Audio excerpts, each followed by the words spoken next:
예, 여러분 반갑습니다. 어반입니다. 오늘은 제가 가짜 사나이에 대해서 한번 얘기를 해보려고 해요. 정확히 말하자면 제가 일전에 그 라디오 방송 하면서 그때 한번 이제 가짜 사나이에 대해서 강도 높게 비판을 한 적이 있는데, 근데 이거를 그때는 라디오 방송에서만 끝냈던 게, 사실 뭐 이게 따지고 보면 지금 와서 보면 김계란이라는 사람은 그런 유튜버로서 이렇게 만들 수 있는 컨텐츠의 한계를 완전히 점프업 시켜놨거든요. 그게 유튜브로 이 정도까지가 가능하다라는 거, 되게 상징적인 사람이 되었고 엄청나게 성공했고, 따지고 보면 지금 와서 보면 이제 사실상 레게노 찍은 사람이라 가지고 내가 이런 가짜 사내에 대해서 뭐 이게 좋은 얘기, 애널 서킹이 아니라 좀 족같은 부분에 대해서 얘기를 하면 내 입장에서 사실 별로 좋을 게 없단 말이야.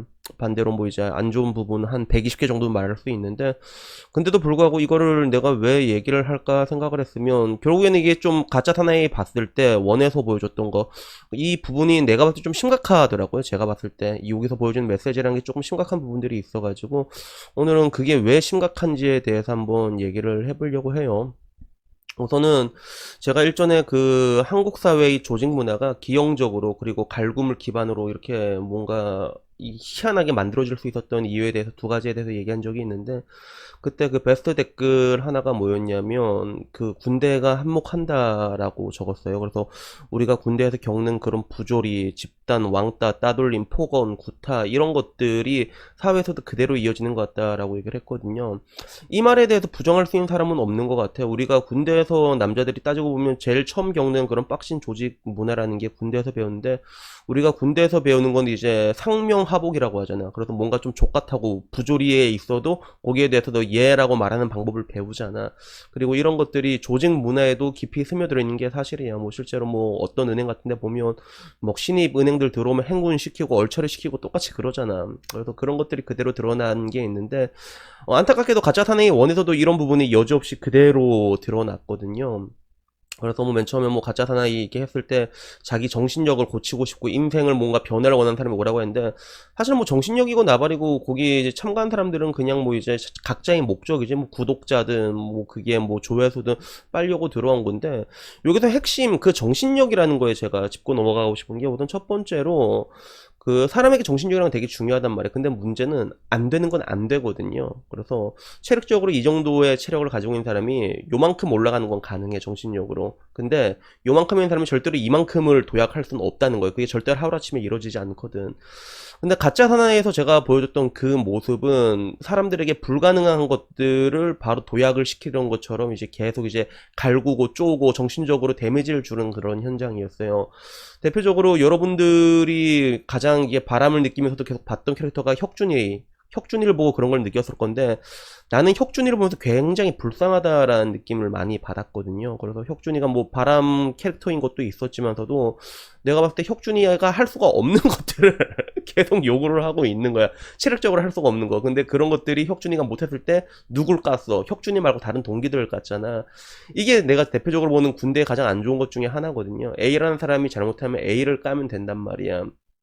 근데 그런 전체주의 집단주의를 앞세워갖고 A를 제외한 나머지들을 까거든요. 여러분 군대 가서도 여러분이 잘못하면 선임을 까잖아요. 그런데 이게 결론적으로 이런 식으로 까게 되면 어떻게 되냐면, 이 A라는 사람이 집단에서 고립이 돼버린단 말이야. 근데 군대에선 되게 재밌는 게, 이러한 광경, 이러한 집단 따돌림 이지매를 시켜놓고 이 사람은 조직에서 이게 뭔가 이제 아까 말한 것처럼 왕따를 당하게 고립시켜놓고 하는 얘기가 전체주의 이야기를 하거든요. 군대에도 우리가 훈련 받았을 때 뭐 이제 어떤 동기가 실수한다고 가정을 해. 그 새끼가 계속 고문관처럼 실수를 한단 말이야.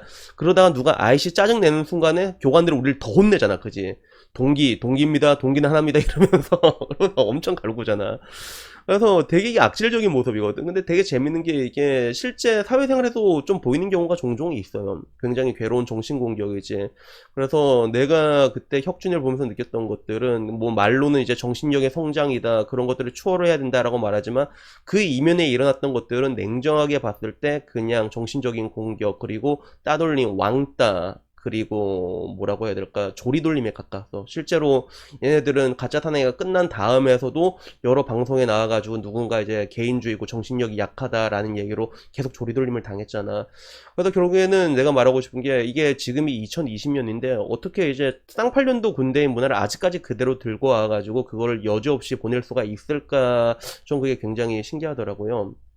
그래서 많은 댓글들이 있었는데, 그 중에서 사람들이 이제 저 같은 의견을 낸 사람도 있었어, 분명히. 근데 그렇게 얘기하면 뭐라고 얘기했냐면, 군대다, 저건 특수전 훈련이고 군대고, 그리고 군대라는 건 기본적으로 살인 병기잖아. 사실 전쟁 나면 싸워야 되냐, 사람 죽여야 되잖아. 그런 특수한 목적을 가진 집단이기 때문에 저렇게 해야 된다에 대해서 많은 사람들이 찬성을 하고 있는데, 난 이것도 굉장히 병신 같다고 느껴졌어. 왜 그러냐면, 이 얘기를 나한테 똑같이 했던 여자가 한 명이 있거든요. 그게 누구였냐면 어떤 간호사였는데, 옛날에 한참 그 간호사의 태움이란 문화는 들어봐서 알 거예요. 진짜 미치도록 사람을 갈군단 말이야. 정신공격을 들어간단 말이야. 그걸 못 버티고 한, 이게 새로 온 그 간호사가 되게 극단적인 선택을 한 적이 있었거든요. 난 너무 놀래가지고 그때 처음으로 그 문화를 알게 됐어. 태움이란 문화를. 그래서 같은 음악학원 다니는 그 간호사한테 진짜 이런 게 있어요? 이런 걸 왜 해요? 라고 물어보니까 그때 그 간호사가 했던 말이, 병원에서는 사람 목숨이 왔다 갔다 한다고. 그러니까 그렇게 해야 된다라고 얘기를 하더라고. 어떻게 보면 굉장히 똑같은 얘기죠. 그죠?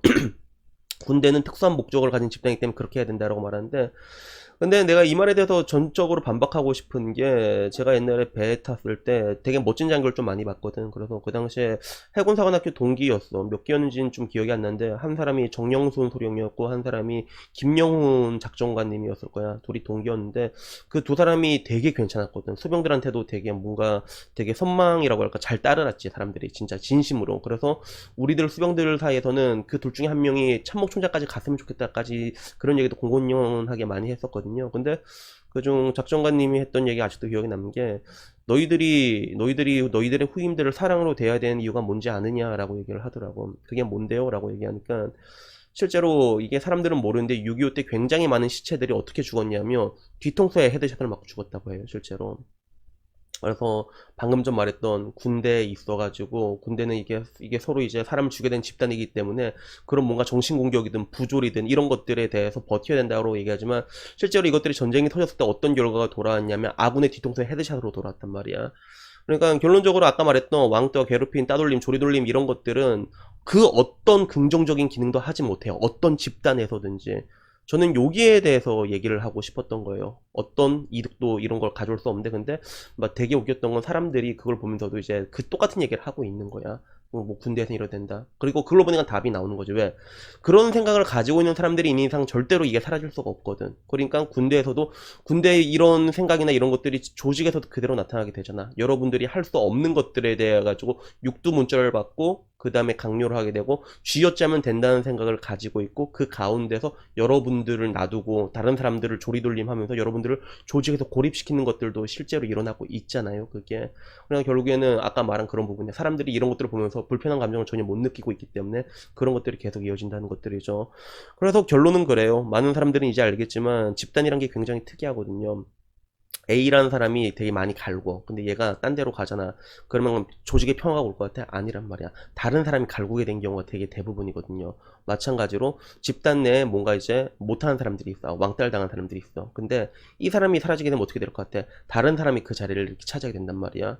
그래서 여러분들에게 말하고 싶은 것들은, 뭔가 아까 말했던 그런 군대식의 문화 같은 것들 있잖아요. 이런 것들은 굉장히 좋은 게 아니에요. 어떤 경우에서든지 뭐 이게 집단 뭔가 왕따라던가 그런 정신적인 공격이라던가 인격 모독이라던가 아니면 그런 괴롭힘 이런 것들은 어떠한 긍정적인 기능도 하지 못한다는 것들에 대해서 우리가 그거를 인지를 하고 있어야 돼요. 왜?